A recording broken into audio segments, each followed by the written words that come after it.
Fate decided. KillJoy Jake. Craven something scary. Ghostface.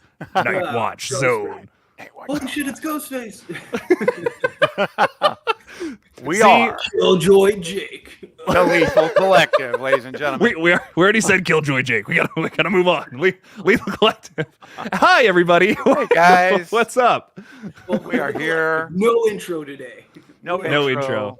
Nah. We're just coming at you raw, like a chafed thigh in the summer heat. Wow. Why does Night sound the coolest in his intro? Where it's like Nightwatch Zone. Because he made it. He had to sound the coolest, of course. Selfish. See? I know. That is. See, look. All of us are just like, fate decided. KillJoy Jake. Craven something scary. Exactly. Nightwatch Zone. Coming at you. The reverb and everything on it. It's like, Yeah, dude. Then it's like, and then it like brings it around one more time. Did we mention the Nightwatch Zone? Nightwatch Zone. Forget the other channels. Watch the Nightwatch Zone. That's right. The only one that matters. It's all right. He is the only one that matters. This He's is a true. beautiful man. It's very true. With arms like that, come on, man. Dude, he can do whatever he wants. Oh, I mean, Yeah. come on. Let's go. Yeah.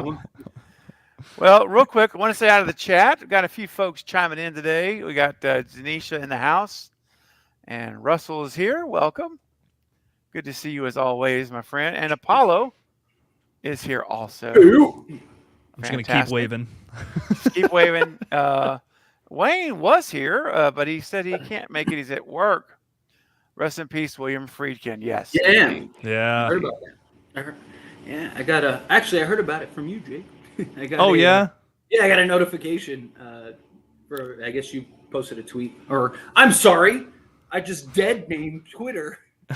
I mean, It's a post now. it's an X-rated post. It's a pose. X-rated post. I like that. Well, guys, what's going on, man? How are we doing? What's happening? And how was your weekend? Where are we doing? Movies are coming out soon. Oh, can I just say, going mad. Cats and dogs sleeping together. it's going nuts, man. That's right. Listen, Jake. Scream 7 is coming out officially now, and I could not be more happier. I'm gonna be completely honest. Like my whole year is made at this point. We got confirmation that Christopher Landon is gonna be the director. Mm-hmm. How do we feel about that? This is totally new direction for the franchise once again. New director. What's everyone's thoughts on that? You want me to start, Craven? You want to start? Go ahead. No, go ahead, Fate. You start, and we'll go around. All right. I personally, I'm okay with it. I don't mind it. I like what Radio Silence did as far as directorial.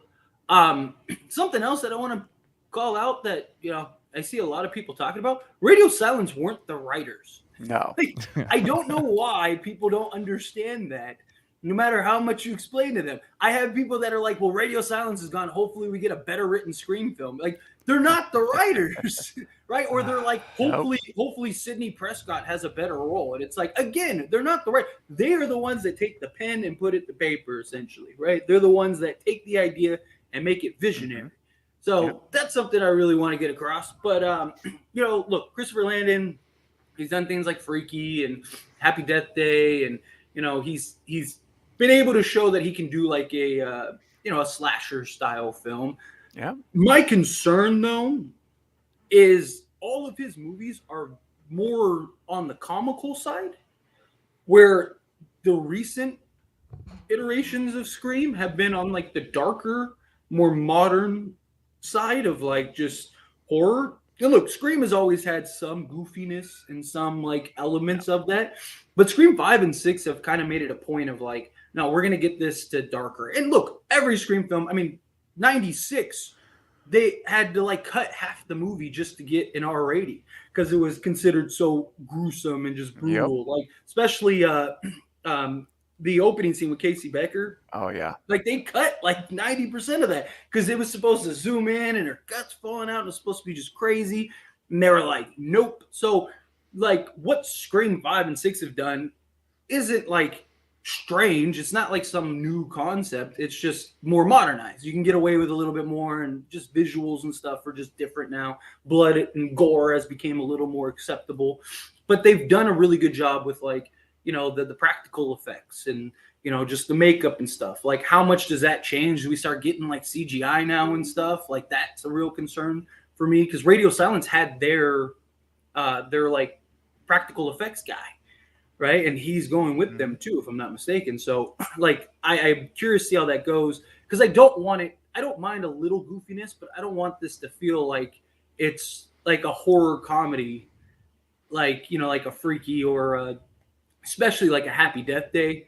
Like that's like even more so because that's just a bizarre twisto type thing. But like, you know, I really like the dark tone for Scream, you know, and how Ghostface is more intimidating, right? Like Ghostface before was very clumsy, you know, very And like, they even make fun of that in the behind the scenes for 6, dude. They're like, you know, we love floppy Ghostface. That's great and all, but we wanted like dark, menacing Ghostface for our movies. I'm like, that's great. That's a great improvement. Like already and the thing is too with scary movie existing, dude, like you got to be careful that you don't go too far into the goofiness with this franchise, or it becomes that and then you're a laughing stock, because like the whole point of this franchise is to like poke fun at some other like 80s horror slashers and stuff, and just, you know, now modern slashers. You can't become the thing you're making fun of. You know, Scream has to transcend that in a lot of ways, and when you make it too goofy or even too dark, which I don't think will be a problem for this franchise, that's when things kind of start to, you know, go off the rails. We don't want that to happen. But like also I just like, to be fair, like I said with Radio Silence, they're not the writers. So Christopher Landon isn't, I'm sure, not writing. But to think that he might not have some input, or they might like change some things to his style, is something that I'm concerned about, right? Like the based on the reports, like Scream 7 is already written, it's already ready to go. He's just coming on to kind of be the visionary, right? If that's what it is, I'm fine with that. But if he comes in and they're like, okay, well, like, you know, let's get him comfortable, right? Like, let's put him in a position to where he can have success, and, you know, and kind of tailor this film to more of his style films, then I think that would be a problem. I'd rather him have to come in and kind of just like, you already have the blueprint and the foundation from the last 2 films, just replicate that. You know, if you want to add a little, you know, goofiness or whatever here and there, that's fine. But this is what is written. This is the direction we're going with this franchise. Can you stick to that? And I'm sure that they've had those conversations, you know, but like, so as long as he doesn't have too much of an input, or they end up like rewriting it or something like that to kind of fit him, that's my concern. But Radio Silence said on numerous occasions that they had no input on the script, and they even said that they even had made notes on the script, and they told them no, sorry.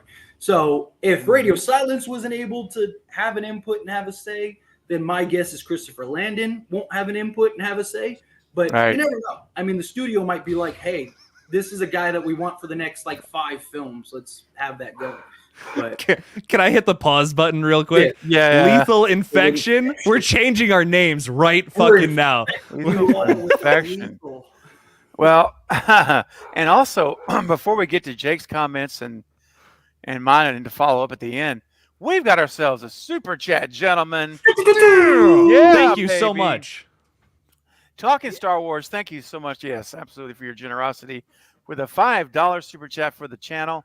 It says William Friedkin, the original director of The Exorcist, just died at 87. Yeah, man. But he lived a nice long life. And I'm so happy to see 87, not 47 or 57. You know what I'm saying? But it's sad. I mean, nonetheless, it's always sad when we lose somebody. You know, and I'm not, of course, you know, Exorcist really isn't my jam, as you guys know. So I don't have a real connection with him as far as like I do like with the Wes or a lot of other directors. But, you know, I respect the amazing work he did in that original Exorcist. And it's legendary, iconic, and it's groundbreaking, and it's still the gold standard for possession movies. So what do you guys think about, did you follow his career, or how closely were you connected with the Exorcist film? that film, like, it's one of my all-time favorites. Like, it's a top 10 horror movie for me. I haven't seen a lot of his other movies. Like, I think he directed like The French Connection and a bunch of just a bunch of other movies. Unfortunately, I just haven't seen. But as far as this movie goes, I mean, I just think it's one of those really special horror flicks that you just won't see again. Maybe like it's a once in a lifetime kind of flick. And I don't know. It's a really special movie, and I'm glad he made it. Yeah, definitely. I mean, have you guys ever seen the behind the scenes of that? I've heard there was some weird stuff that went on. Well, I mean, yeah, there was like supposedly some like paranormal stuff, whatever. But like, no, there's like a video of like the entire behind the scenes process and how like they made certain like sets, like how they made the room spin and stuff like that, or, like the bed elevate and stuff. And it was actually really cool. And you'd see him like basically walking everyone through on like how they want, like the engineers and stuff, on like how he wants this to look and stuff. And it was just it was a cool insight to kind of see like how much he injected into that film. You know, how much Will like was able to put into just his vision of that film. Rather than just him behind the camera, like, yeah, it looks great. Like, you know, like, no, he was like, I want this. And but yeah, gold standard, That's right. laid the foundation for every copycat from then on out. And every single one of those films have that iconic scene with Father Merrin just outside the cab. Like, they all have the same like, some movies just blatantly rip it off. So yeah. And we'll see what David Gordon Green is going to do with this Exorcist believer. Will he make us believers? I hope so. I fucking hope so, dude. Fate's already like, no, forget it. It's not happening. I'm not super pumped. Look, if that Halloween trilogy was better, maybe I'd have a little hope. But like, yeah, I just like that just left such a bad taste in my mouth. Like it did. Like, like 18 again. Like I enjoyed it. It was a little slow, but I understood it was the establishment film. It's supposed to be the beginning of a trilogy. Let's go. Okay, established characters is great. And then Halloween Kills. Again, I'm not a fan of it, but I understand why they did it. They wanted to ramp it up, and they wanted to kind of let Michael Myers have their film. Okay, fine. But I was waiting for the conclusion. Like, how are they going to wrap this up? How are they going to tie in the story? How they do it? And it might as well have been its own film. That's true. I mean, it made no sense. It was all over the place. It was terrible. Like, the studio rushed it out, man. I mean, that's honestly the biggest thing I'm worried about with this new movie is that the studio just rushed them on the last two movies, and that's why, like, it's just you can't make a good product in that long of a time. It is. I honestly, I think it is. Boom, boom, boom, year after year. Right. And it's probably going to go the same way. This will probably be the slower, build-up film, and then you'll probably have part 2, which will ramp up and be all the craziness, and then part 3 will kind of be the conclusion. Like, I'm just worried, especially about that conclusion and just how they're going to tie it in. Like, if this is just another Exorcist film or another possession film, what is the point? Like, what is the point? Because it's the 50th anniversary, man, and they need to make money. Yeah. Well, is that right? And look, it's the 50th anniversary this year. That's why it's coming out, man. I have no problems with cash grabs. I mean, every movie is a cash grab. No one makes a movie with the intentions of not making money, right? So they're all cash grabs, but there's levels to it, right? Like, there's like, this is a business. We're trying to make money. And no, this is just like,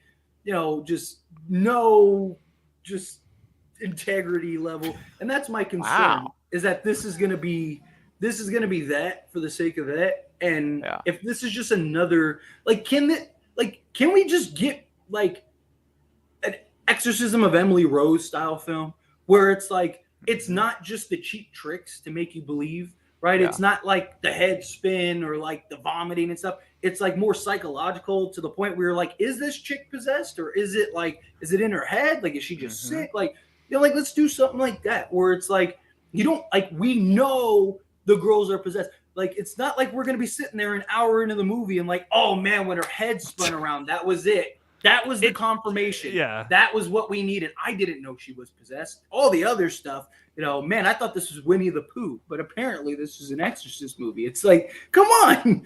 Like, we don't need the cheap tricks. Like, tell a good story. We need a new spin on it if you're gonna tell a new story. You know, that's the big thing. Yeah. Like, I constantly praise The Cleansing Hour, which is like one of my favorite possession movies from the past 10 years. So Sounds good, familiar. so original. I won't tell you why because it's part of the twist, and it's so well done. Like, everyone has to watch that movie if you like The Exorcist or possession movies. I just think it's amazing.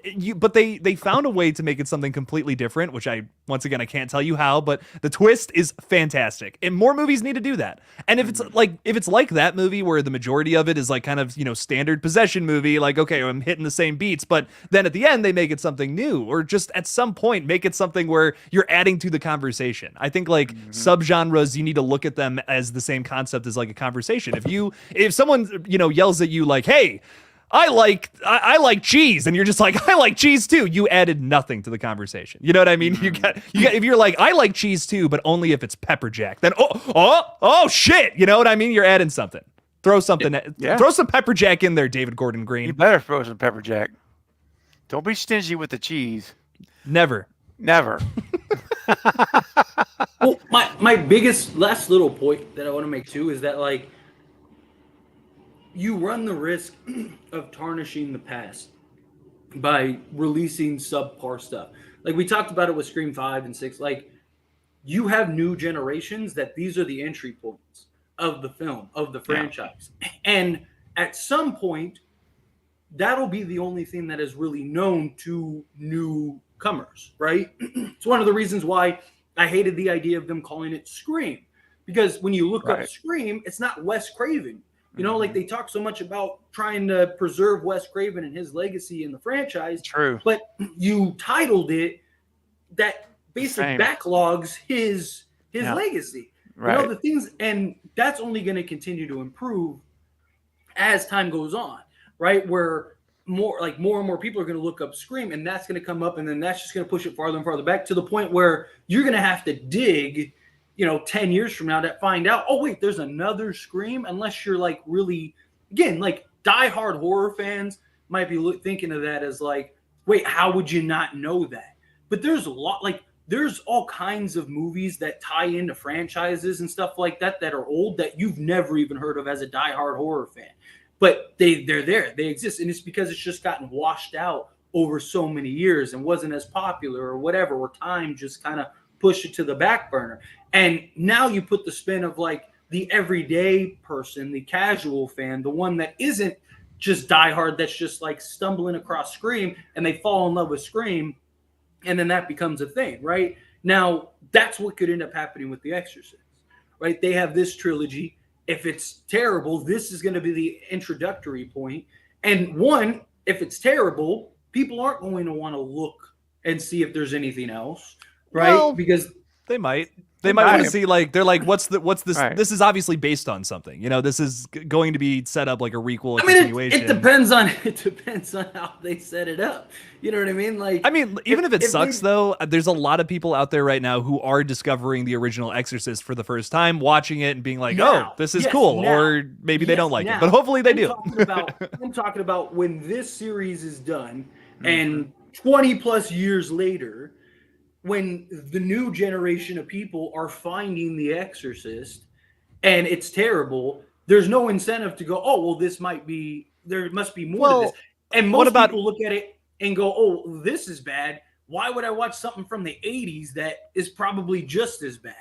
Like, again, it's the perspective of the mind. My take on it is like, there already is bad sequels to The Exorcist. Everything's subjective. Everyone has their opinions. But I look at like Exorcist 2 and then like the 4 and 5 movies, and like those are not fantastic in my mind. I'm not crazy about them. But like that didn't ruin it. 50 years later, people are still out here saying The Exorcist is the scariest movie of all time. I personally disagree with that, which is a hot take, but I think it's fantastic. I fucking love it. And I'm glad so many people do check it out. I hope that doesn't happen, but what I am glad about is that they're not just calling it The Exorcist again. Yeah, that helps too. So at least it has a subtitle, and I think all three of them are going to as well. We know Believer and Deceiver, and hopefully the last one is Wide Receiver, but we'll just have to see. That NFL sponsorship may only last so long, so. But I just like I said, I don't want to see, like, if this is just another thing, you run the risk of, like I said, just kind of washing the other ones out. You are right. I mean, like, dude, if this one sucks, like, this is an ambassador for that film in a lot of ways. You know what I mean? Exactly. But So I'm if this saying, one like, even sucks, things that'll like Exorcist blow. the beginning. You don't think that there's people that saw that movie and were like, "This is terrible. Why would I watch the other ones?" Of course, There was, are. yeah. Yeah, you know what I mean. So like, but these are going to be big mainstream ones that are a trilogy that's probably going to be in the scope of things for a while, and and also. We're still not that far removed from The Exorcist, the original, to where people still talk about it. And it's like, oh man, like, you're in the horror space. Like, if you fall in love with horror, like, this is a must watch. When do we reach the point where that no longer becomes like one of the must watch films and becomes that kind of archive film that, like things like how do you feel about how many people have seen the original Nosferatu? I have, and I love it. It's awesome. You're a diehard horror fan. But that's. But we still talk about it. But we still talk about Nosferatu. We still talk about Psycho. You know what I mean? But when do most people bring up Nosferatu? They don't. It's Michael. It's Freddy. It's this. It's that. Like in the horror space, when we're coming up with content, we're trying to. Like, hey, what movie? Oh, let's talk about Nosferatu, right? Like, let's, but nobody's talking about. No one's like, you don't have everyday people that are like, oh man, Nosferatu, that's the movie you got to see. Like, no, I mean, Psycho, like, yes, but they've remade that movie so many times. Like, most people think it's the one with Vince Vaughn. Like, you know what I mean? Like, it's like, do most people think the one with Vince Vaughn is absolutely. Psycho? No, if you watch come on, okay, that's a stretch, dog. I don't know about that. I love you, brother, but come on now. Do a fun experiment. Walk down the street and ask people who was in the original Psycho. I will. I genuinely want to know. You'd be surprised how many conversations I've had with people where, like, we bring up Psycho or something like that, and they're like, Vince Vaughn was great in that. And I'm like, no, I'm talking about the original. Like, no way. You're looking at it. You're looking at it from. I've never met anybody that said that. You're looking at it from the scope of Craven. One, you're of the age where that was your generation, so you're looking at it. Are you trying to say I'm old? Yeah. Yes. Whoa, man. Really?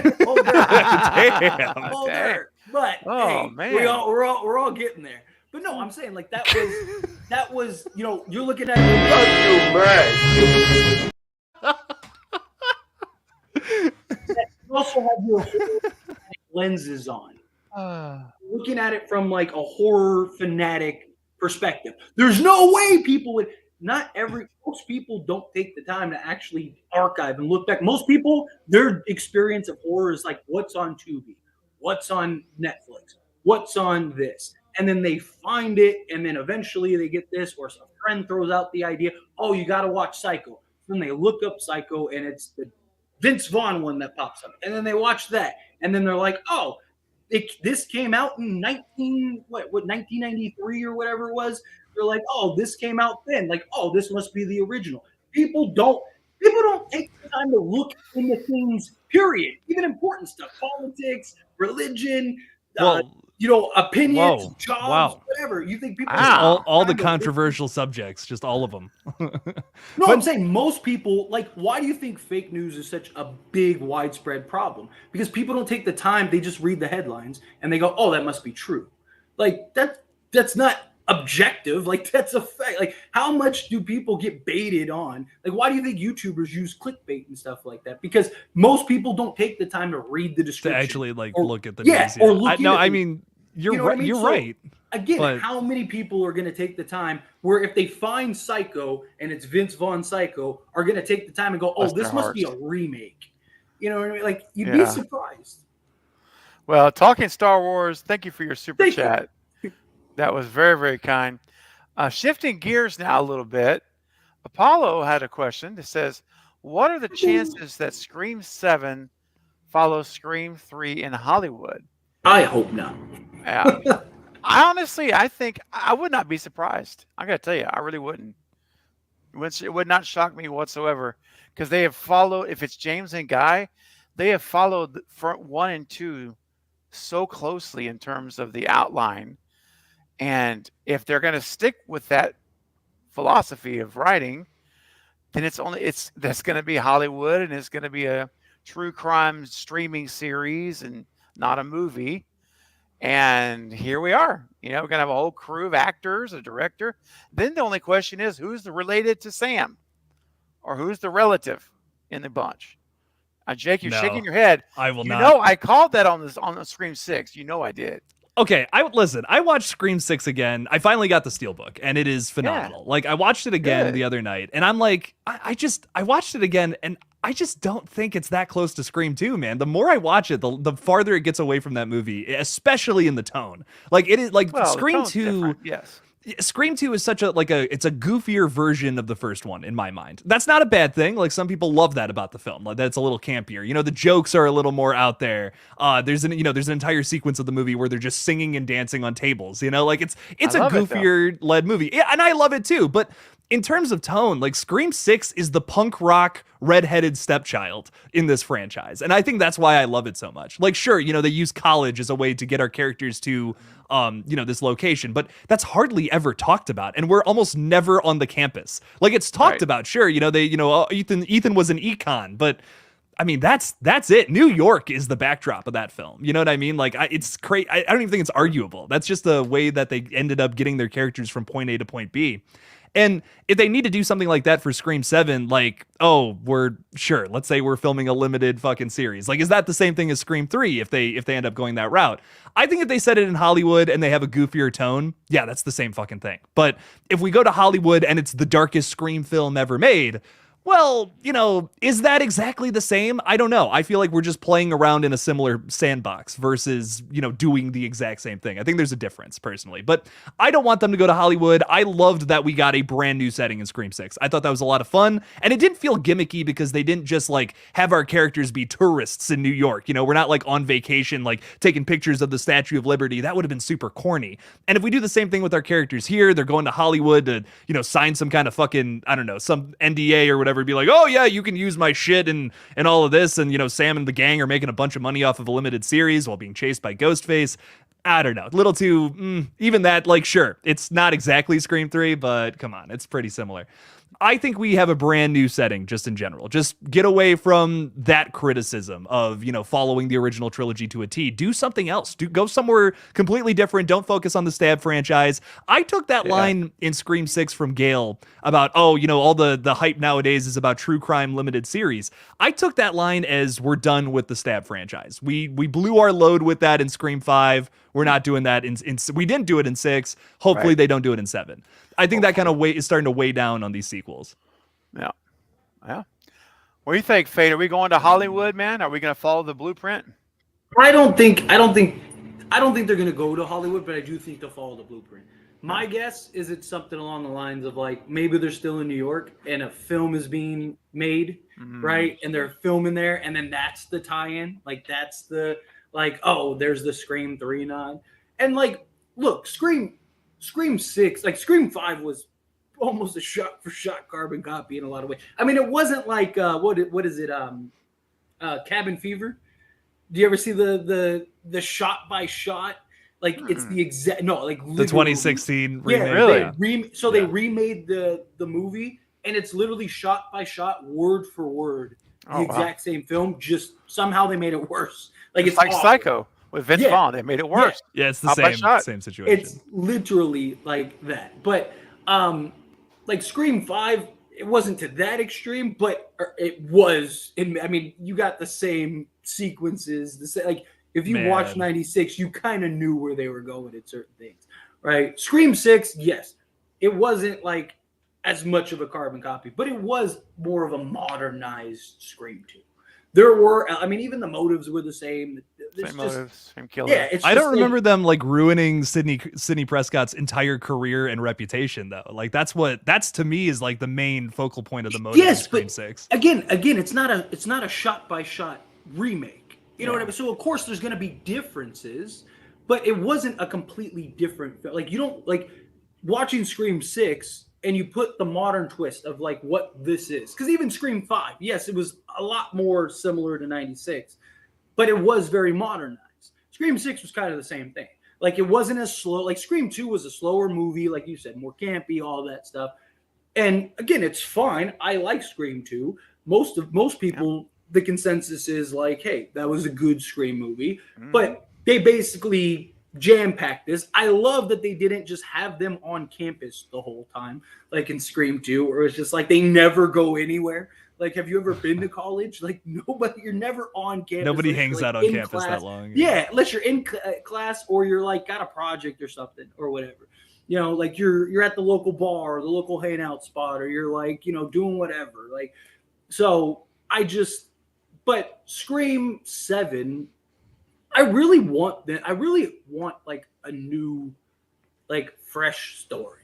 The problem is I don't think we're gonna get that. I think this is gonna be the full circle tie-in, and they're gonna try to end this Billy arc.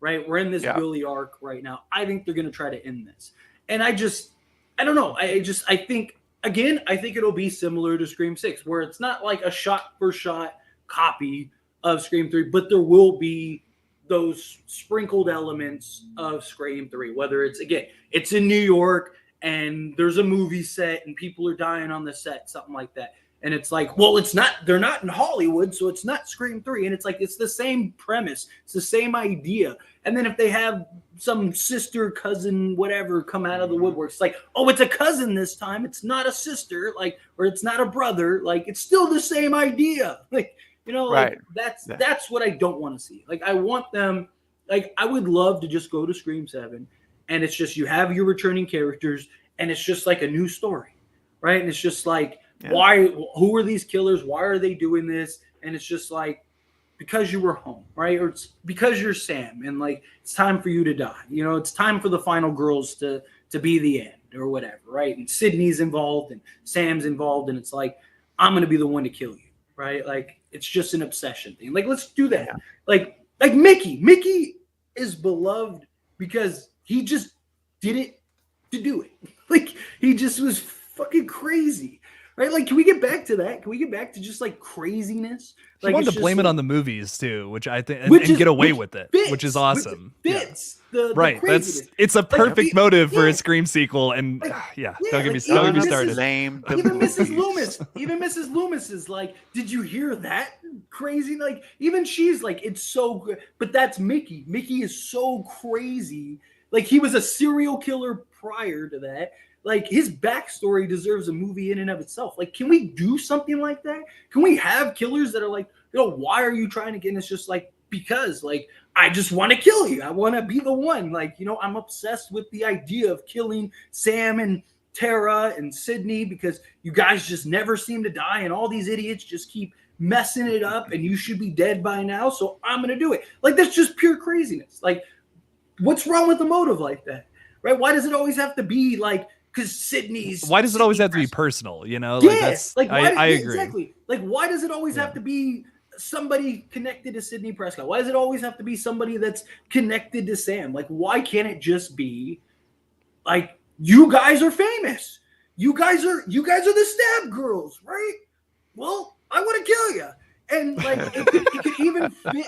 It could even fit into like the running plot that they have where like the stab, like, you know, Richie is like upset. Maybe that's your tie-in. Like, this is a guy who like, he's like, Richie was right about one thing. The stab's this and that and that. But like, he wants to save the films. Fuck those films and fuck you. Like, and just like goes on. It's just unhinged. Like, what's wrong with that? Like, you could still keep continuity and just not have it be personal. And it's just like, why are you killing everybody? It's like, why not? Like, you know, like why don't you kill other people? Because they're not you. Like, you guys are the famous ones, right? Like, why not? I don't know. I just want to see some like originality. Like, you know, like, let's get to some creativity rather than just like regurgitating. I mean, let's film period. Like, no, like, let's get some more originality. What was it? Who was it? Was it Paramount? Not Paramount. It might have been Paramount.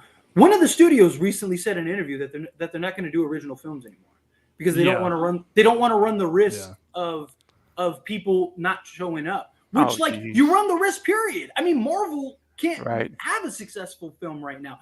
Pixar's last 3 movies have been terrible. Like, the names aren't getting it done anymore. Right. Like, so, like, what do you like? There's still a risk whether you're just remaking and rehashing stuff. But I feel like that's the mindset of these studios, right? They're like, well, we could do an original film, but why? when we could just do an Exorcist film and people Right. are going to want to see it. And it's like The name power. yeah, like, but how long does that wave last? At some point, people are going to be like, all right, I'm tired of watching Exorcist 12. Like, like I'm tired of watching, like, let's do something different. Go ahead, Jake. A big change is coming in Hollywood, man. I mean, like, trust me, there's so many people that feel that way. I was the person who was defending a lot of these new movies for the longest time, and I will with the Scream films until I die, I think, because I love these last two movies. But I think there's a lot of requels and a lot of franchise continuations that feel very unnecessary. We are about to see like 3 more Fast and Furious movies, and that's insane to me. Another 3? Yeah, there's going to be 3 more. What? After this one. Yeah. Well, Fast X Part 2, Fast X Part 3, and then they're doing like a Hobbs and Shaw 2 or something like that. And it's like, are you kidding me? Like, what? This is crazy. So a big change is coming, and this writer's strike, I think, is going to be like the big the big thing that gives it its impetus, in my opinion. Like, that is going to be the thing that really pushes it over the edge and is like, hey, we want to be writing good movies, not things that have to fit into, some other kind of popular IP. And that is already being proven with things like, the Ant-Man 3 not doing super well at the box office, but something like Smile can make 200 million. Heck yeah. JT, what's up, my man? Oh, sorry, Friedkin. I was just going to read this. And JT from the Late Night Horror Show, good friend of ours, is saying when he thinks with James the Guy returning, we won't get something new. We won't. They'll do the Scream 3 blueprint. I disagree. I just don't think it'll be Scream 3 blueprint. And if it is, that's not their fault. I think that there will be the sprinkles. I do. What's wrong with sprinkles? I love sprinkles. I mean, in the right proportion, they're all right. I mean, but the problem is, like, they're not sprinkling it in, like if they just did like Blackmore University and just had like a scene with them at college, like, cool. Like, it's a nice little nod to Scream 2. Okay, that makes sense.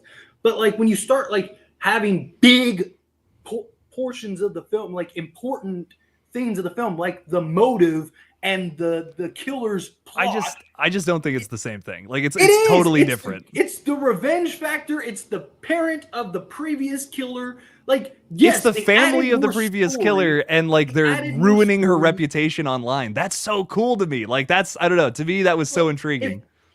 So, like, if you write a script, right, and I take that script and I just add a few pieces to it, it's still your script.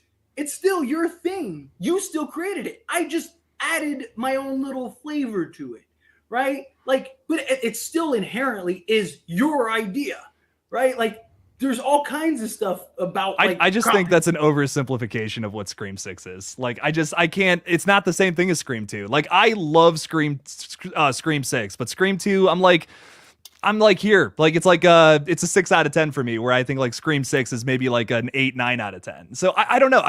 They're totally different movies. Like, there's no sequence in that movie where we all just start getting up on tables and singing a random love song. There's no scene in that movie where we have Ghostface slipping and sliding and popping out of nowhere before a chase scene, Like, it's a totally different vibe of a movie, in my opinion. It's way darker. It's punk rock. Modernized. Right. Like I said, it's modernized.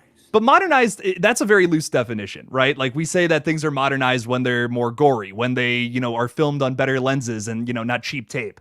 Like, I don't know. I think it's darker tone. So like the pacing. It's got its own unique personality to it that the other films don't have. And that I really appreciate about the film. Like, listen, it's a murder mystery at the end of the day, and there are many other murder mysteries that also fall under slasher category. Are those all just ripping off Scream? Or is Scream just ripping off all of them? When it's actually Scream. You know what I mean? Like, well, is Scream 2 ripping off Friday the 13th then? Because the motive is the same as Pamela Voorhees. I don't think that. I think what Faith's trying to say is like, because I agree with you on that, Jake. But I think and I agree with a lot of what you said.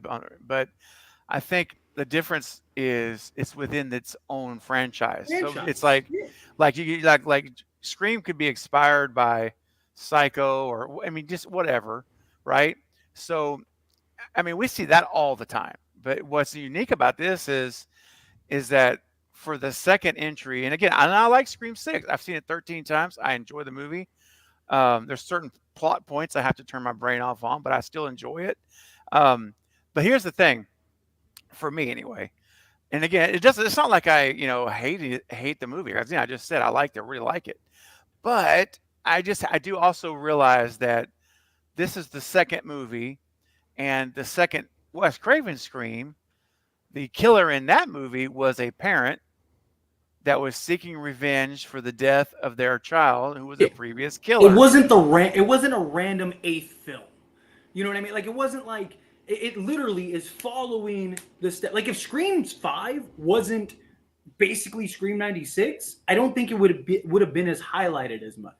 Right? Like if it was just like, hey, it's but what about like fashioned. every Scream sequel that Wes Craven directed being a relative killer in all of those movies? Like, Which does I that think not is a bother you problem. guys? No, because I've mentioned that on countless occasions. Okay, Like, see then, okay, as long as we're staying consistent, it's No, just it's to me, a- it's a criticism that I hear only directed towards Scream 6, and I'm like, Scream 3, Scream 4 also it's did because- that. Why are but we all it's just getting because- upset about this no, movie for some reason? I've expressed how I feel about Scream 4 countless times. Scream 3, I know like that's beloved by many.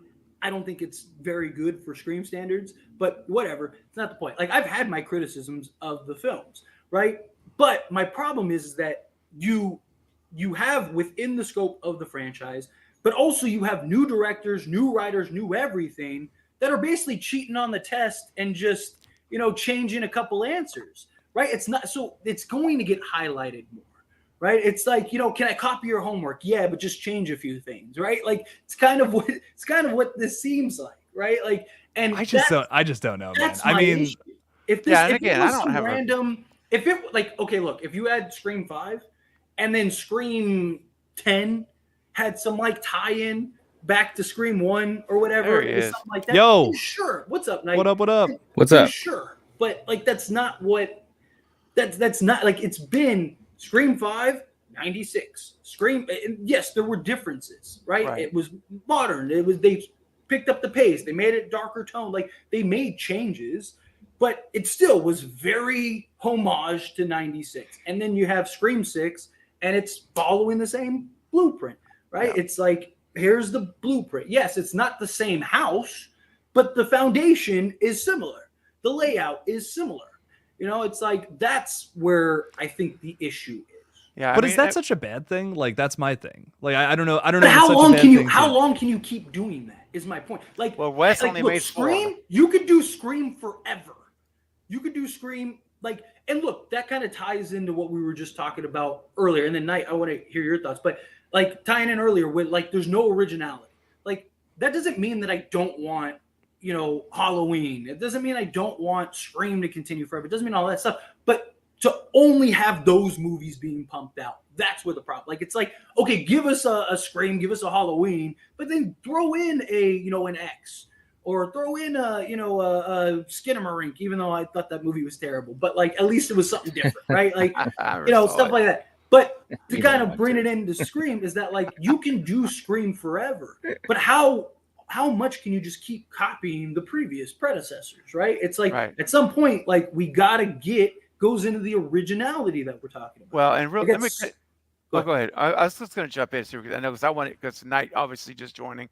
Want to get Knight's want to hear from him, but and I think I don't want to just make sure I'm clear so I'm not misunderstood. The issue I have, for whatever capacity that is, for this motive or the reveal of Bailey, the whole thing. The problem with it is I don't have a problem with relatives like 1 through 4 is fine, and I wouldn't even have a problem with 6 had been a relative. But the problem I have is it wasn't just a relative. It's like it's the same relative as 2. It's like if I'm writing, I'm like, Just gender Jake, swap. here's the thing, Jake. If you and I were writing this, here's what I would say. I'd say, Jake, now look, we're gonna pay homage to Scream 2, right? We're big Wes Craven fans. But the one thing we have to do different, we cannot have it be a parent because a parent did it in 2. So we need to be different. We need to make our killer, even if it's another, maybe whatever it is, don't make it the parent. Let's figure out a different way. But Even it if it is was- different. even if It's it like was it's an Bailey- entire family though. Like that to me is like Yeah. having an issue with Jill but being it's- related to Sydney in but it's 4 and being orchestrated like by that's the the same parent. thing as Roman because it's just not like Scream it's- no, 4's it's not. twist is so wildly different than 3, even though yes Right. they share that connection. You know, I Right. don't know. I think there's Here- so many but people okay, that just want to but hate on this it- movie. Like that's I no, just hear but that here's- I love, criticism I all mean, I the love the time. movie. It's Here's just- a couple it's things. just So one one, thing I don't- Jill bugs me. Jill is like, again, you can make the argument, okay, well, brother and then niece, right? But Mhm. Jill had no intentions of Sydney, right? Like her motive. She and wanted to goal, kill Cousin. Sydney. She did when she Yeah, came. cousin. Yeah. She didn't Cousin. know she was there. It threw a whole wrench in her thing. But then she was there and it was like, all right, game on. She already was beginning to execute the whole process before, right? That's why her and Charlie, they had already mapped it out and planned out. But people didn't know, she didn't know Sydney was going to be there until like she got the confirmation that she's coming to Woodsboro. And then it was like, okay, well, let's incorporate her in the plot. So like her motive wasn't like, I'm just a family member of Sydney Prescott. No, her motive was, I want to be Sydney Prescott. So I'm going to stage a similar thing and be the hero. Oh, Sydney's here. Great. Now I get to kill her too. And now that'll really rise my stardom. Right. So there was, yes, it was similar, but there was a completely different thing. This Scream 6 was the parent gender swapped and Right. was the mastermind orchestrator that did all of this in good old fashioned revenge. Where if, let's say, they didn't have Detective Bailey, right? And it was just Quinn and Mhm. Jack, Right. fine. Like that would have been Would've been perfect. It would have been better. Right? And you Yeah. could have even had one of their friends or whatever been a part of it.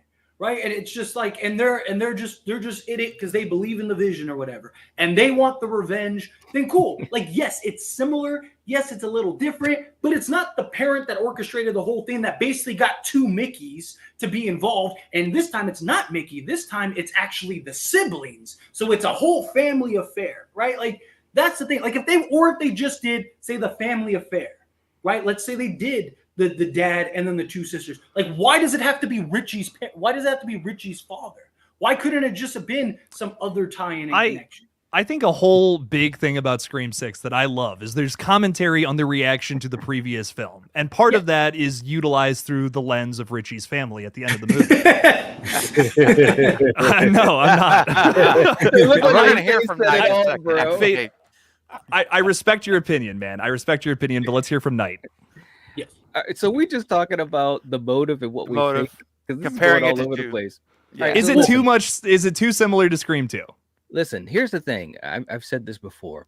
When we're talking about Scream, we only have a certain amount of choices for who the killer is going to be if it is not an absolute stranger, right? You know what I mean? It's going to be a loved one of some sort, someone you're involved with. I think personally, I mean, you guys have kind of already said this. I'm not going to rant, but I think the bottom line it out. is, yeah, right. I think the bottom line is how it's done, how it's presented, and also not just who they are, but how they implement their plan.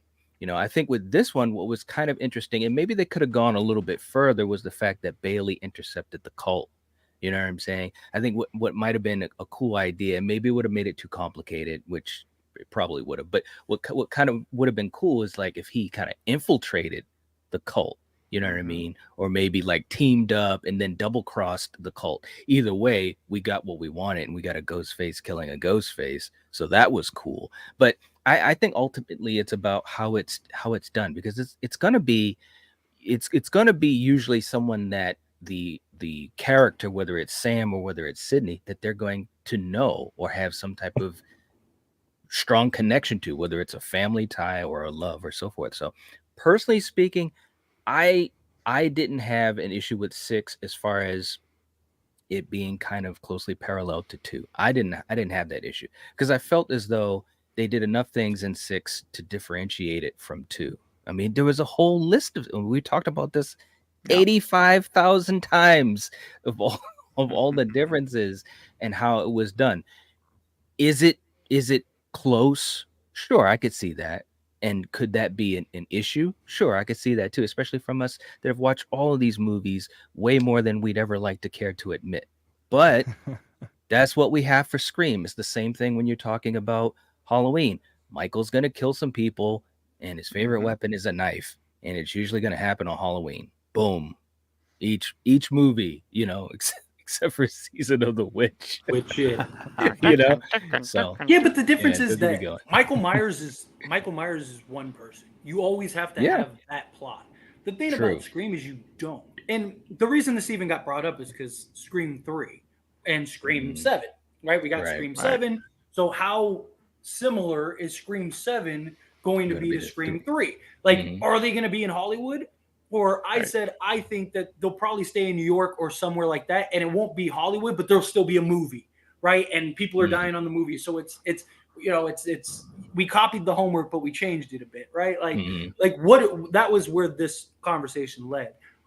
What are your thoughts on that? Like, do you have a concern that Scream 7 is going to be, you know, even if it's like, you know, Sam's cousin or something like that all of a sudden, you know, it's the family member tie-in, and it's like, okay, like, what are your thoughts? Well, put it this way: if they don't have something that's very parallel to 3, I'll be surprised. Put it that way, pleasantly surprised, because we've seen these ties to the first 3 movies, so it would make sense that they have something that is similar to 3. Like you said, it may not be that they go to Hollywood, but it might be this whole thing on a movie set. Maybe someone's working at a theater, or maybe someone is actually doing some acting or whatever. I could totally see that.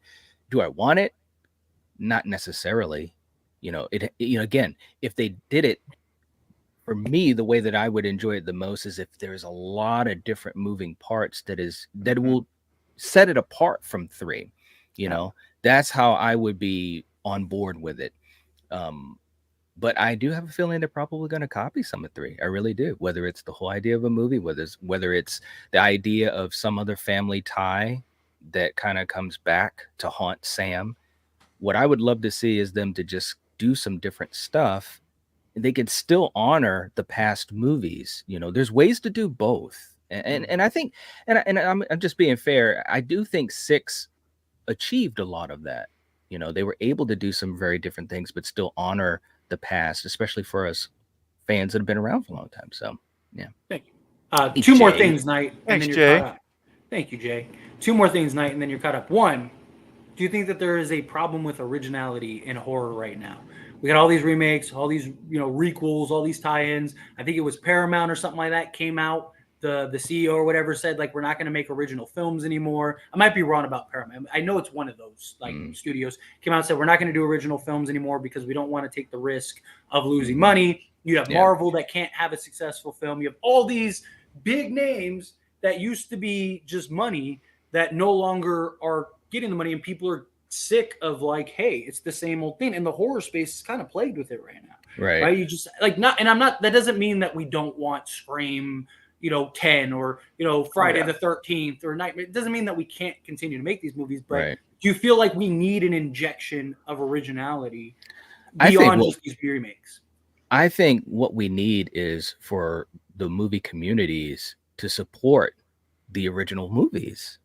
You know, there are original movies that come out, and it doesn't matter what the genre is. You do have them that come out, and the people just have to support those films. I do feel as though the studios are kind of roping themselves into the fact that they know that these movies that have been around for a long time, they're going to get easy money, and that's what they bank on. And of course, you can understand that because it's a business.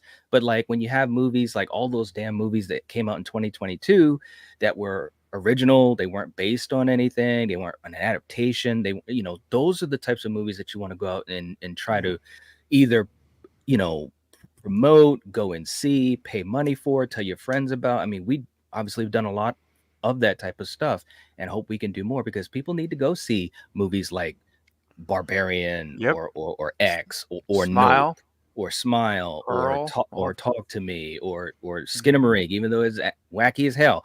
But hey, Infinity Pool too, man. Infinity Pool. Nobody ever talks Infinity about. Pool. Yeah. Yeah. Yes. You That know, was a trip. support so good. filmmakers like Brandon Cronenberg. You know, like he's making shit that isn't based off of anything. No, it's But not. but it's funny though, because I know we all get these types of comments on our videos when people say, "Oh, we're talking about Scream again. Oh, we're talking about Halloween again. Oh, we're talking about." But the thing of it is those movies not only do the studios bank on, but even with content, those are the things that Yeah, people those are are money so makers. passionate about. When Yep. we sit there and we talk about Infinity Pool, like people, you hear crickets in the audience. So it's Yeah. really on us as a community to actually support these films. And I'm not just talking about horror. I'm talking about all genres. You know what I mean?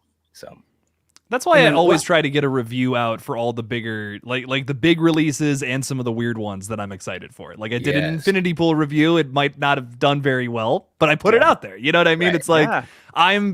that's my favorite horror film of the year. I fucking loved it. I thought it was amazing. Talk to Me, also so good. I went to an early screening of that, like a month before it came out, and I got a video out. Nobody cared, but you know my Scream 7 updates, they get views. It's mildly frustrating, but you're right, Knight. You have to promote these original horror movies because you'll get comments from people all the time who say like horror is dead, original horror movies are dead, it's all just continuations, but it's not. yeah, there's People some really good stuff out there, bro. That's original. People just don't go to see it. You know, I know. I've been in these theaters and I'm watching these films like Barbarian or Talk to Me or Infinity Pool or any of these that we've been talking about.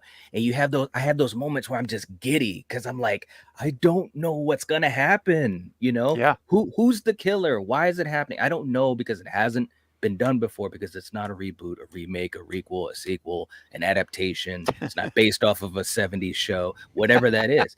Those are the movies that we got to check out. And there's so many people, and I'm pointing to everyone that's watching. Yeah. And some of that is on us too, but so many people aren't open-minded enough. They really aren't. Sometimes it'll take a little while, which is fine. That's happened to me on some movies too. Takes a little while, and then you say, okay, let me check it out. And then you're like, damn, I think that it's was more actually like pretty good. I think it's more of the casual fan though, like because like diehard horror fans, like you're gonna go see everything, right? Like we're gonna go see everything. Like we might not be there opening night, but you know I try to see as much horror as I can, as busy as I am, and all of us do, right? I think it's just the everyday people, right? The everyday people, they want to see the new Scream, they want to see the new Friday the 13th, they want to see, because those are the franchises that they're familiar with, rather than like taking a shot on this. But I think some of that goes into just, you need to have a good story and a good film, because we have seen that quality to results, right? Like Smile, the marketing was bar none, man. Like they killed it with the marketing. It was original. Like even though it was kind of very similar to was it Drag Me to Hell or whatever, right? Like but it had like little sprinkles, but for the most part, it was an original film, but it did well because they put the time, the money, and the energy, right? Like there's a new Dracula movie coming out, like, and it's not like a Dracula movie, it's like some weird thing. Dude, they just like announced it yesterday. It was like the release of, like, I hadn't heard about that movie yet. And it's like, but that seems to happen a lot with these horror films, right? It's like, oh, coming out this Friday, and it's like, where's the marketing been? Where like Smile was marketed for like months, right? Like, you know, and they marketed it well though. Like that's the other thing. You never see a great campaign for an original horror movie anymore because no one wants to take a chance on it. But someone decided to take a chance with Smile, and what do you know? $200 million at the box office on an original horror film. That's unheard of nowadays. Like, just have some faith, people. Studios, like, put some money into these marketing. You know, thank you, Ty Demeter. But last little question, because I know we got to get out of here tonight. And then you're all caught up. What do you think of Christopher Landon? Also, Jake and Craven didn't give their thoughts because we got the super chat and everything like that. So, what are your thoughts of Christopher Landon? Then we'll go to Craven, and then we'll go to Jake, and then we can close. Short answer: I think it's great. I think it was probably the best situation we could have hoped for. You know, so I'm excited. I'll go quick too. I agree with Knight. I think of all the candidates, you know, we talked about many times before, I think what makes him the best candidate for me is his experience. He's not new. He's got a lot of movies under his belt, a lot of horror movies, suspenseful movies. And so I'm very comfortable with this choice. I'm actually real optimistic. And I think he's the right guy. I think I'll consider all things considered. I'm not really nervous. I'm more excited about what he's going to do with the film. That's how I feel about him. Yeah. Jake? Yeah, quick answer as well. I'm so glad that we're keeping the writers from the last two films, but we're changing the director. I look at that Halloween trilogy where every single movie had different writers, and it's a mess. It's not congruent in any way. I'm glad we're telling one long story, whether you like that story or not, but with a different person behind the director's chair to kind of like take it down a different path, make it something fresh, even though we're telling the same story. That I think is like a recipe for success. I'm very excited to see it when it hopefully comes out much, much, much later. Take your time on this one, studios. Please don't rush it. Yes. Yeah. We'll wait. We will wait. We will gladly wait. Yep. Yep. Whatever. Just do it right, please. 2025 release date. Please. Yeah, Please no earlier than that. Yes. Right. All right, guys. Well, listen, we're gonna wrap up, but before we'll go around the table. Night, starting with you. It's Slasher Movie Club Monday, is it not, my friend? Well, tonight it's going to be different because we're going down memory lane. We're going to Okay. be talking about the greatest horror of 1982. Ooh. Nice. That's what we're Ooh, doing. nice. 1982. So A lot of good ones that year. Right. man, there was a lot of great movies in 1982. Of course, we're going to Oh, I be doing know. horror, but man, yeah, it's going to Yeah, be it's man. going to be really cool. At 8:15, we're getting ourselves together for 8:15. So click the link. You know what to do. All right. Fate, and what's going on in the Fate Decided world tonight? Anything or coming up? Nothing specific tonight, but some things are in the works that may be coming sooner than you guys think, and we'll definitely have an announcement. Oh. And I'm sure you guys will be excited and pumped out for that. So stay tuned for that. Stay tuned for that. That announcement will be hopefully soon. We'll see. Okay. Mm. Jake, you've always got something going on, man. What's happening with you tonight or this week? Well, so over on the KillJoy Jake, I'm changing up the streaming schedule a little bit. Used to be Monday nights. Now I'm streaming every Tuesdays and Fridays moving forward. So catch the stream tomorrow at 7 o'clock. I also have a big thing that's going to be announced soon that Fate might be alluding to. But yes, we have some fun things in the works that I'm very excited for you all to hear about. So I think I just figured out what that is now. Okay. I'm For not gonna now. say a word. Shh. Oh, For now. no. Bro, come on, man. Yeah. I'm like a vault in Fort Knox. If it goes in, it does not come out. It's not that serious. Even if it got Wow. out, it's not a big deal. But No. Yeah, but if it goes in the ear, we're not locked. there yet. It's locked, man. I appreciate that, Craven. I'm Thank serious, you. man. Yeah, buddy. You're locked in the Um, vault. You're in the vault. You're in the internal vault up here. But real quick for me, this Thursday, this just got booked yesterday. It was like insanity, but it got done. And I'm very excited to announce that Thursday night at 8:30 p.m., I'm interviewing William Perry, who this guy has been in everything. Lost Boys, he's stunt performer in the Lost Boys, People Under the Stairs, Nightmare 3, Nightmare 4, Freddy's Dead, Predator 2, and I stopped there. There were actually more I could have put in. He's worked with Wes on 2 made-for-TV productions as well. And he's going to be coming on to interview. I'm going to interview him Thursday night at 8:30 Central on my Craven channel. So I hope you guys will all come. He has some stories that are absolutely fantastic.